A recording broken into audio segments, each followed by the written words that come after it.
VUB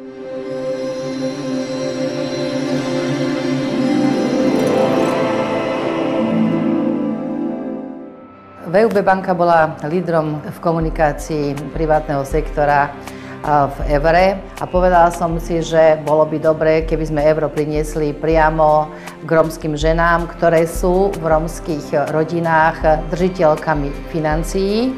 A zamerali sme sa na dve oblasti. Jedna oblasť bola priniesť im euro, tak aby pochopili prepočet, aby vedeli, čo to euro znamená. A druhé, učili sme rómske ženy s novou menou zaobchádzať. To znamená, ako si tie domáce financie manažovať. Ja som osobne vyškolila 10 rómskych žien.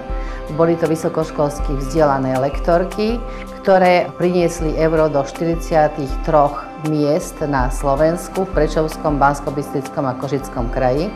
Asi najväčším problémom, na ktorý sme narážali pri tých prednáškach, bolo správne pochopenie konverzného kurzu a správny prepočet buď cien alebo príjmov do eura.